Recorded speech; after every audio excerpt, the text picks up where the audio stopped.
నమస్కారం, welcome to I dream. నేను మీ విజిత. ప్రస్తుతం మనతో పాటు ఉన్నారు ప్రముఖ ఆధ్యాత్మికవేత్త డాక్టర్ అనంతలక్ష్మి అమ్మగారు. ఇప్పుడు అమ్మతో మాట్లాడి మరిన్ని విషయాలు తెలుసుకుందాం. నమస్తే అమ్మా. నమస్తే అమ్మా. మా మదర్స్ డే రాబోతోంది. అవునమ్మా. మనకి ఈ సృష్టిలో గొప్ప వ్యక్తి ఎవరైనా ఉన్నారు అని అంటే అమ్మ. అమ్మను మించిన దైవం అనేదే లేదమ్మా. లేదు. అమ్మ గురించి చెప్పాలంటే ఏం చెప్తారమ్మా? భగవంతుడు అన్ని చోట్ల ఉండలేక అమ్మను సృష్టించాడు అని ఒక కవి చెప్పాడు. చాలా అప్రాప్రియేట్గా అనిపిస్తుంది. నిజమమ్మా. అంతేకాకుండా అమృతం దేవతలు తిన్నారు అని నాకేమీ అసూయ లేదు వాళ్ళ మీద. ఎందుకంటే నాకు అమ్మని ఇచ్చాడు కదా అని ఇంకో కవి చెప్పాడు. ఇది ఇంకా బాగా అప్రాప్రియేట్గా అనిపిస్తుంది. ఎందుకు అంటే అమృతంలో సగభాగం అమ్మలో ఉంది. తర్వాతే కదా ఉన్నది. అమ్మే ఋతం అని చెప్పేది అమృతం అని నేను వ్యాఖ్యానం చేస్తా. కనుక సృష్టికి మూలం జగన్మాత అయినటువంటి ఆ అమ్మ అయితే లౌకికమైనటువంటి సృష్టికి కారణమైనటువంటిది మనకు కనపడేటటువంటి మనకి జన్మనిచ్చినటువంటి 10 నెలలు గర్భంలో మోసినటువంటి తల్లి. కనుక మనకి దైవంగా భావించుకోమని చెప్పేటటువంటి వాటిల్లో మొట్టమొదట మాతృదేవోభవ అని చెప్పారు. తర్వాతే పితృదేవోభవ, ఆ తర్వాతే ఆచార్య దేవోభవ. ఆ విధంగా మనకి మొట్టమొదట తల్లి దైవముగా కలిగిన వాడివి అవవలసినది అని గురువు చదువై బయటికి వెళ్తున్నటువంటి విద్యార్థికి చెప్పేటటువంటి మాట. కనుక తల్లి దైవంగా ఉన్నవాడు అంటే తల్లి యొక్క ఆశీర్వచనం ఉంటుంది, చక్కగా చల్లగా ఉంటాడు అని అర్థం. అక్కడ అంత గొప్పనైన తల్లి విషయానికి వచ్చేసరికి ప్రస్తుత రోజుల్లో చాలా వరకు వాళ్ళని పక్కన పెట్టేయడము, హింసించడము, తీసుకెళ్లి వృద్ధాశ్రమాలలో పడేయడం ఇలాంటి చాలా చూస్తున్నాము. అవునమ్మా. అసలు ఎందుకమ్మా ఇలా ఎందుకు అయిపోయిందంటారు? ఎందుకంటే మనం మాట్లాడే మాటల్లోనే ప్రతి మాటకి ధ్వని తరంగాలుండి ప్రభావం ఉంటుంది. అటువంటి దాంట్లో అమ్మ అని అమృతమయమైనటువంటి మాట అనడం మానేసి అమ్మని చంపేశాం మనం. మమ్మీ అన్నాం. మమ్మీ అనడం మొదలెట్టిన తర్వాత అమ్మకి విలువ పోయిందమ్మా. మొట్టమొదట ప్రపంచ మాతృ దినోత్సవం జరుపుకుంటూ ఉన్నటువంటి సందర్భంలో వీలైనంత మంది ఒక్క నిర్ణయం తీసుకుంటే మీరు చెప్పినటువంటి సమస్యలు లేకుండా పోతాయి. ఏమిటంటే అమ్మ అని పిలుద్దాం, అమ్మ అని పిలిపించుకో. నిజంగా మీరు చెప్పినట్టు అమ్మ అని పిలవడం చాలా వరకు కనుమరుగైపోయిందమ్మా. అవును, అమ్మని మమ్మీ చేసాం, చంపేశాం కదమ్మా. శవాన్ని చేసేసాక ఇంకా దానికి విలువే ఉంది. పోనీ పాశ్చాత్య దేశాలు ఏమన్నా మమ్మీ అని పిలుస్తారా? లేదే. అక్కడ కూడా మా అమ్మ అంటారు. మనకి మమ్మీ ఎక్కడి నుంచి వచ్చిందమ్మా? అర్థం చేసుకోండి. దీని నుంచి బయటపడాలి. ఈ ఒక్క దాంతో మనకి ఎన్నో రకాలైన మార్పులు వస్తాయి. ఈ ఒక్క మార్పు తెచ్చుకోగలిగామంటే మీరు ఇందాక అడిగినటువంటి సమస్యలు ఉండవు, తొలగిపోతాయి. ముందర పిల్లలు పిలవడం కన్నా తల్లులే మమ్మీ అని పిలిపించుకోవడానికి ఇష్టపడుతున్నారు. మా పిల్లలు ఇంగ్లీష్ చదువుకుంటున్నారు అని భ్రమపడుతున్నారు, కానీ మా పిల్లలు మమ్మల్ని దూరం చేసుకుంటున్నారు, మాకు వాళ్ళకి ఉన్నటువంటి అనుబంధాన్ని మేమే తెంపేస్తున్నాము అనేటటువంటి భావనలో లేరు. అమ్మ అని పిలవడం పక్కన పెడితే చాలా మంది పేర్లు పెట్టి కూడా పిలిచే రోజులు వచ్చాయమ్మ. పేరెంట్స్ ని కూడా. అవునమ్మా. ఫ్రెండ్స్ లాగా పేర్లు పెట్టి పిలుచుకోవడము. ఇక్కడ ఒక చిన్న మాట చెప్పాలమ్మా. ప్రాప్తేషు షోడశే వర్షే పుత్రం మిత్రవదాచరేత్ అని ఉంది ఒక మాట మనకి పిల్లల పెంపకంలో. 16వ సంవత్సరం వచ్చేటప్పటికి కొడుకుని స్నేహితుడిలాగా చూడాలని, అంటే 5 ఏళ్ళు దైవంలాగా చూడాలి, 5 ఏళ్ల నుంచి 10 ఏళ్ల పాటు అంటే 15 ఏళ్ళు వచ్చేదాకా దాసుడిలాగా చూడాలి, పనిచేయడం నేర్పించాలి, ఆజ్ఞని పాటించేటట్టుగా చెయ్యాలి, ఎదిరించకుండా ఉండడం నేర్పాలి. ఇదంతా అయ్యాక 16వ సంవత్సరం వచ్చాక స్నేహితుడిలా చూడాలి అంటే తండ్రి కొడుకుని స్నేహితుడిలా చూడాలి, కానీ కొడుకు తండ్రిని స్నేహితుడిగా చూడకూడదు. ఇక్కడ మర్చిపోతున్నారు. ఇది మర్చిపోయి రివర్స్ అయిపోతుంది. అంతే కదా. మనం ఏదైనా చెబితే మనకు అనుకూలంగా దాన్ని వక్రభాష్యం చేసి చేసుకుంటున్నాం తప్ప అసలైనటువంటి అర్థాన్ని మనం పాటించట్లా. ఇదేదో ఎక్కడో ఎవరో హాఫ్ నాలెడ్జ్ గాళ్ళు కొడుకు తండ్రి స్నేహంగా ఉండాలంటే పేర్లు పెట్టి పిలుచుకోవడం, కలిసి సిగరెట్లు తాగడం, మందు తాగడం లాంటివి చేసి తండ్రికి తల్లికి ఉండే గౌరవాన్ని పోగొడుతున్నారు. పైగా తండ్రే తల్లిని పేరు పెట్టి పిలవడం అలవాటు చేస్తాడు. పైగా తండ్రి భార్యని చులకనగా చేస్తే కొడుకు కూడా ఏమనుకుంటాడంటే అమ్మ అంటే మగాళ్ళు ఏం చెప్పినా పడుండాల్సిందే అని అభిప్రాయానికి వస్తున్నాడు. కనుక తల్లికి గౌరవం రావాలి అంటే పిల్లలకి చెప్పడంతో పాటు ముందు పెద్దలు తల్లిని గౌరవించటం నేర్చుకోవాలి. పురుషులు భార్యల్ని గౌరవించటం నేర్చుకుంటే పిల్లలు తల్లిని గౌరవిస్తారు, ఆ తర్వాత తండ్రిని గౌరవిస్తారు. అవునమ్మా, నిజంగా చాలా నిజమైన మాట మా మీరు చెప్పింది. మరే కదా, ఎక్కడో ఒక్కళ్ళని పిల్లల్ని అనేస్తున్నాం, పిల్లలు తల్లిదండ్రులని పేరు పెట్టి పిలుస్తున్నారు. ఈ యువతరం చెడిపోయింది. యువతరం ఏం చెడిపోలేదండి, వాళ్ళు మంచివాళ్ళు, వాళ్ళు బంగారం. మనం వాళ్ళని పాడు చేస్తాం. ఆ బాధ్యత మనం వహించాలి. పిల్లల్ని పాడు చేసినటువంటి బాధ్యత వహించకుండా వాళ్ళు అట్లా వీళ్ళు ఇట్లా అనే అధికారం మనకి ఎక్కడుందమ్మా? అవునమ్మా, లేదు. మా అయితే అంత గొప్పనైన దైవం అన్ని చోట్ల ఉండలేక అమ్మ రూపంలో ఉన్నాడు అని చెప్పారు కదమ్మా.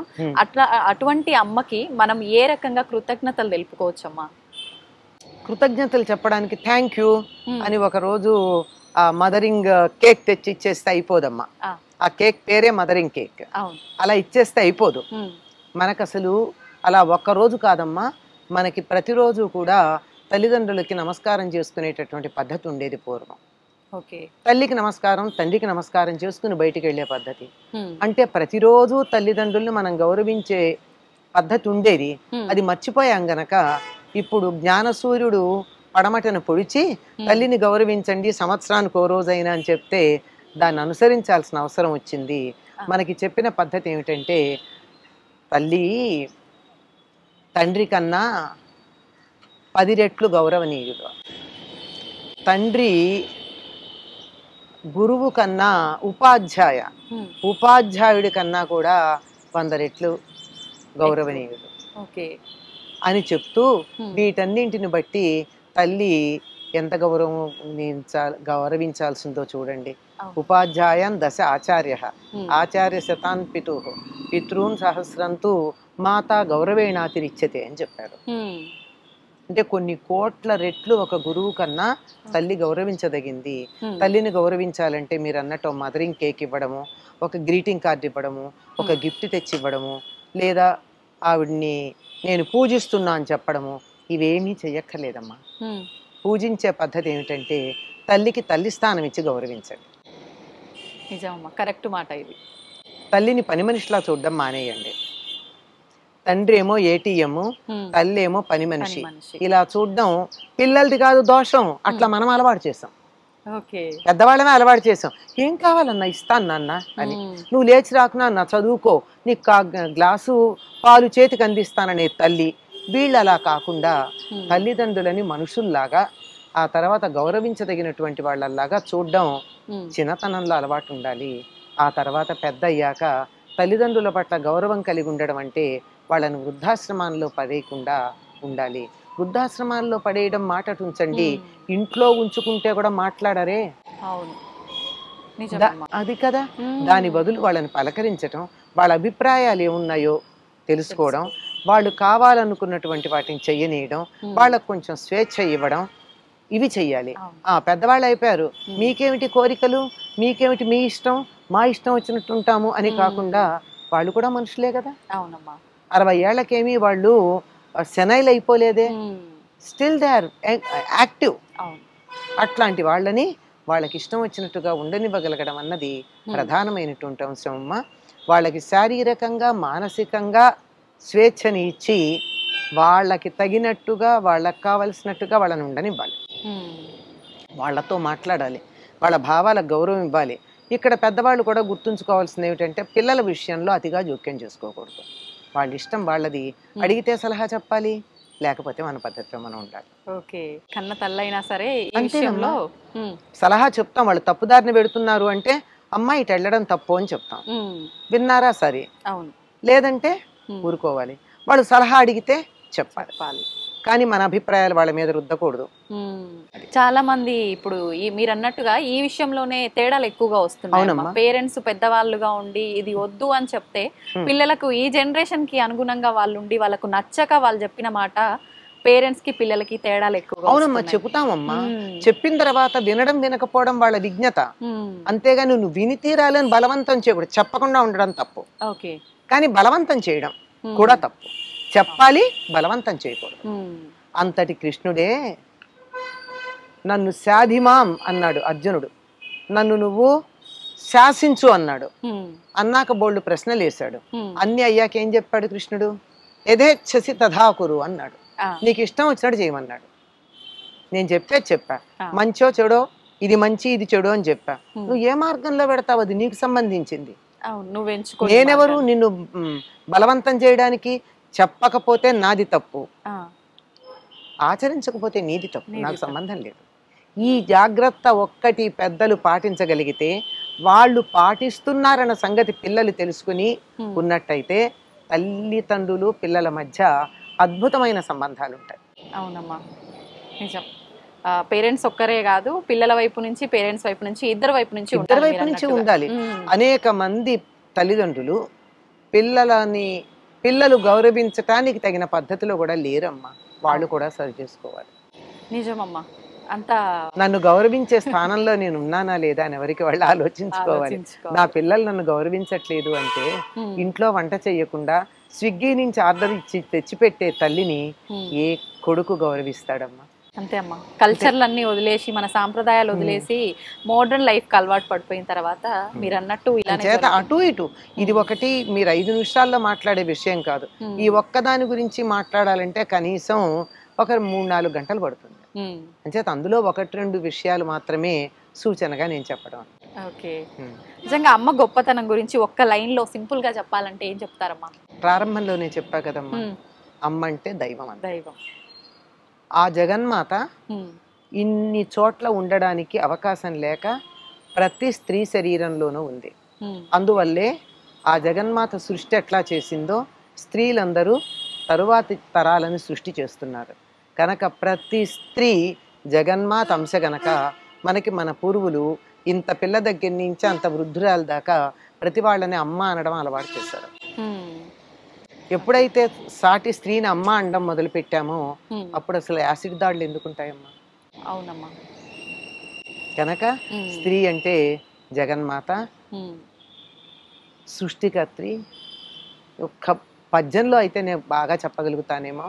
అమ్మలగన్నయమ్మ ముగురమ్మల మూల పుటమ్మ చాలా పెద్దమ్మ సురారులమ్మ కడుపారడి పుచ్చినయమ్మ తన్నులో నమ్మిన వేల్పుటమ్మల మనమ్ముల నుండెడియమ్మ దుర్గమ్మ అమ్మ కృపాబ్ది ఇచ్చుత మహత్వ కవిత్వ పటుత్వ సంపదల్. ఒక్క అమ్మని గనక మనం తలుచుకుంటే ఉమ్, మహత్వం, కవిత్వం, పటుత్వం సమస్తం వస్తాయి. ఆ అమ్మ ఎక్కడో ఉందనుకుంటారేమో, మా అమ్మే అని అనుకున్నట్టయితే సర్వశుభాలు కలుగుతాయి. చాలా బాగుందమ్మా. నిజంగా అమ్మ గొప్పతనం అంతా తెలిసిపోతుంది ఆ పద్యంలోనే. చాలా సంతోషం అమ్మ. నిజంగా అంత దైవ స్వరూపమైన అమ్మ గురించి మీ మాటలతో వినడం నాకు చాలా సంతోషంగా ఉంది. ఇంకో మాట చెప్తారమ్మా, అమ్మ నిర్మాత భవతి అన్నారు.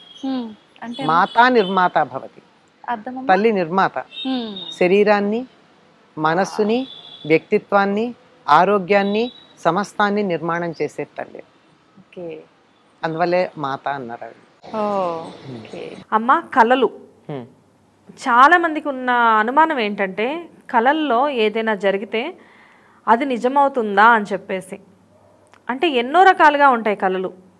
కొన్ని కళలు మధ్యరాత్రి వస్తాయి, కొన్ని కళలు తెల్లవారుజామున వస్తాయి, కొంతమంది 9 గంటల వరకు పడుకుంటే వాళ్ళకి కళ్ళు వస్తాయి. కాకపోతే ఒక ప్రత్యేకంగా 9 గంటలకి పడుకుంటేనా 9 గంటల వరకు 9 పడుకుంటే గంటల వరకు పడుకుంటే 9 గంటల వరకు పడుకునే వాళ్ళు కూడా ఉంటారు. ఆ టైంలో కూడా కళ్ళు వస్తూ ఉంటాయి. అయితే అసలు కళలు అంటే కళల్లో కొన్ని జరిగినప్పుడు ఇవి నిజమవుతాయేమో అని చెప్పేసి భయపడుతూ ఉంటారు. మంచిగా మనకి పాజిటివ్గా కళలు వస్తే అవి బాగానే ఉంటాయి, కానీ నెగిటివ్గా వచ్చినప్పుడు చాలామంది భయపడుతూ ఉంటారు. మన ఇంట్లో వాళ్ళకి ఏమైనా జరిగినట్లు కానీ, లేకపోతే మనకు తెలిసిన వాళ్ళకి ఏదైనా జరిగినట్లుగా కానీ, అలాంటి కళలు నిజమవుతాయని చెప్పేసి చాలామంది అంటూ ఉంటారు. అది ఎంతవరకు నిజమమ్మా? కళలు అనేవి సబ్కాన్షియస్ మైండ్ మేల్కున్నప్పుడు వస్తాయి. మనకి నిద్ర విశ్రాంతి, మనసు 4 రకాలుగా విశ్రాంతి తీసుకుంటుంది. జాగ్రత్త, స్వప్న, సుషుప్తి, తురీయ అని. తురీయ స్థితికి ఇంకా మనం వెళ్ళేటటువంటి చాలా తక్కువ. జాగ్రత్త అంటే పూర్తిగా మేలుకుని ఉన్నాం. స్వప్న నిద్రలోకి జారుకుంటూ ఉంటాం, అంటే సబ్కాన్షియస్ మైండ్ మేలుకుంది కానీ మన శరీరం పడుకున్నది. జాగ్రత్త, సుషుప్తి గాఢ నిద్ర. సరే తురీయ స్థితి అంటే దీన్నంతా మించి ఎక్కడో జీవాత్మ పరమాత్మ ఐక్యమయ్యేది, అది వేరే. ఈ సుషుప్తి అనేటటువంటి సమయంలో నిద్రలు రావు, కలలు రావు సుషుప్తిలో, అంటే గాఢ నిద్ర. నిజంగా ఇది 1:30-2 గంటలకు మించి ఉండదు, అదే మనకి విశ్రాంతి ఇచ్చేది. మీరు ఇంతకు ముందు ఎపిసోడ్స్ లో కూడా చెప్పారు ఈ విషయం, 1:30-2 గంటల వరకు గాఢ నిద్రపోవడం అనేది ఆరోగ్యానికి ఎంతో మంచిది అని కూడా. పోతారు కూడా, మనం కూడా అందరం పోతున్నాం. అంతకు మించింది తక్కువదే అన్నదే తేడాలు ఉన్నాయి, కానీ ఆ 1:30-2 గంటల నిద్రపోవడానికి చేసే ప్రయత్నమే మిగిలిందంతా. ఈ సమయాల్లో ఏం జరుగుతుంది అంటే ఈ సబ్కాన్షియస్ మైండ్ అప్పుడప్పుడు మేలుకుని ఉంటుంది కదా, ఆ మేలుకున్న సమయాల్లో కొన్ని ఇంప్రెషన్స్ ఉంటాయి. అంటే పగలు జరిగినటువంటి సంఘటనలు ఏవైతే ఉన్నాయో వాటి గురించి మన మనసు ఇంకా ఆలోచన చేస్తూనే ఉంటుంది, అవే కళల్లోకి వస్తాయి. అదే చెప్తున్నా కదా, నువ్వు నా కల్లోకి వచ్చావు, నాకు ఏదో అప్పు తీర్చకపోతే నా మీదకి వచ్చినట్టు అనుమానం వచ్చింది, వాడు పేకలు పట్టుకుని అప్పుల వాళ్ళు చుట్టుముట్టినట్టు కళలు వచ్చాయి. ఇవన్నీ దేనివల్ల వస్తున్నాయి? పగలల్లా దాని గురించి ఆలోచించినందువల్ల.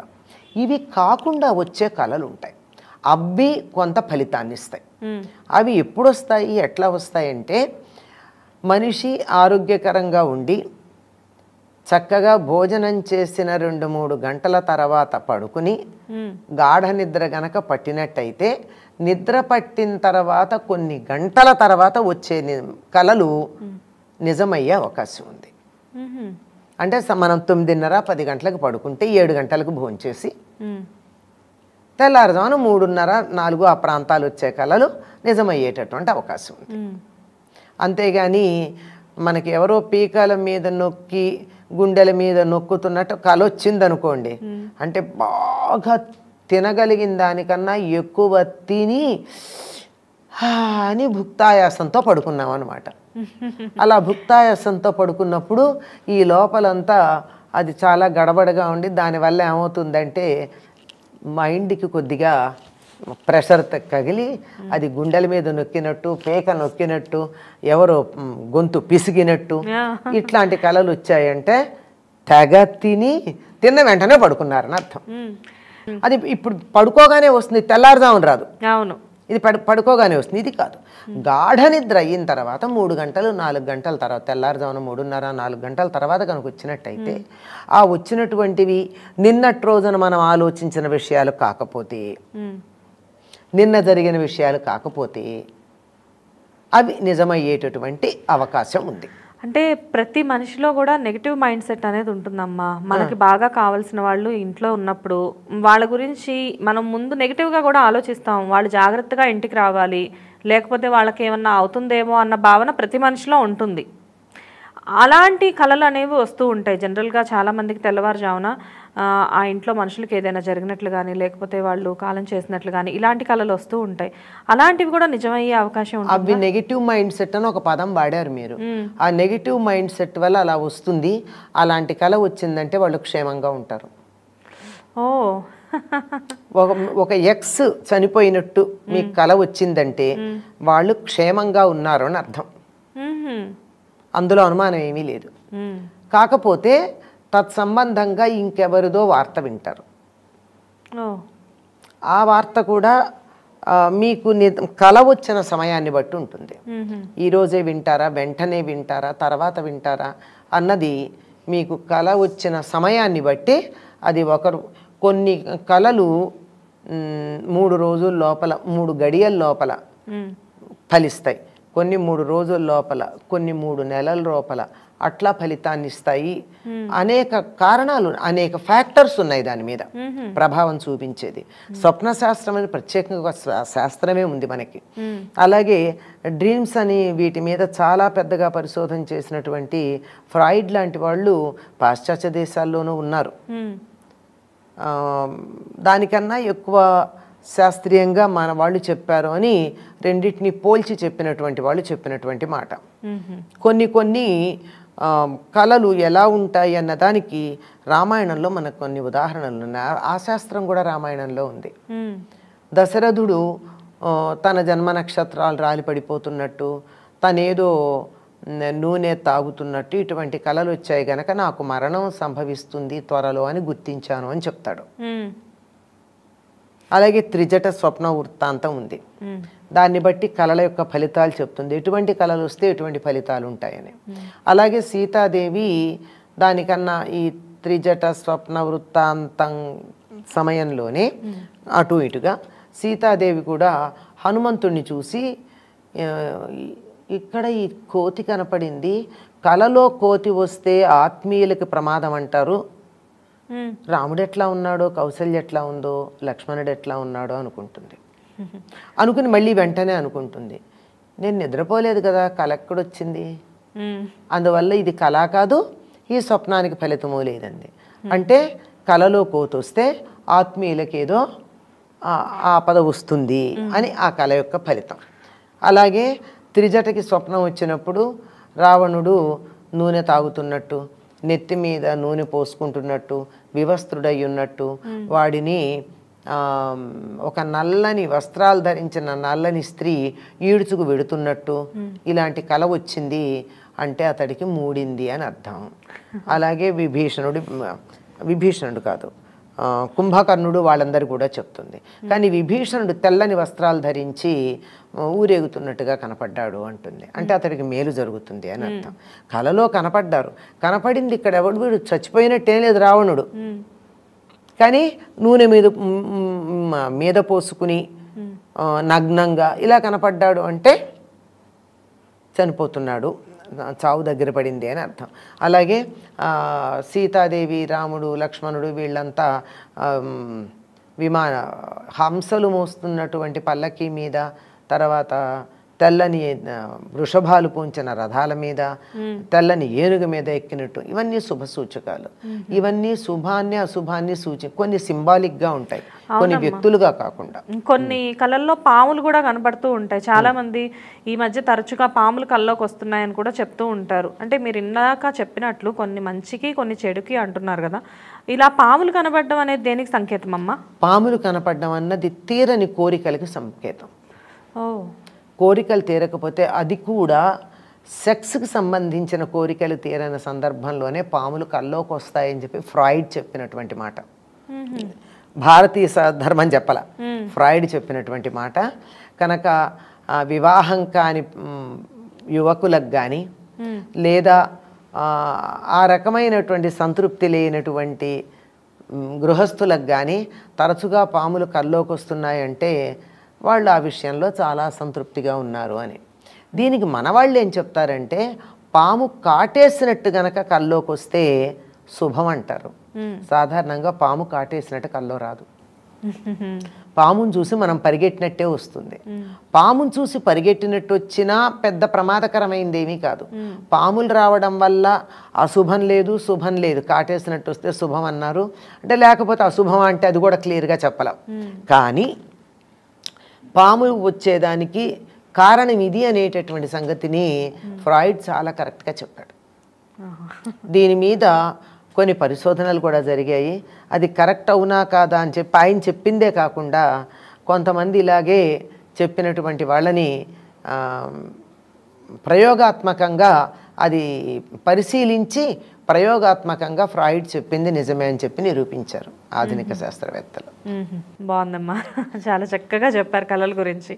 నమస్తే అమ్మా. నమస్తే.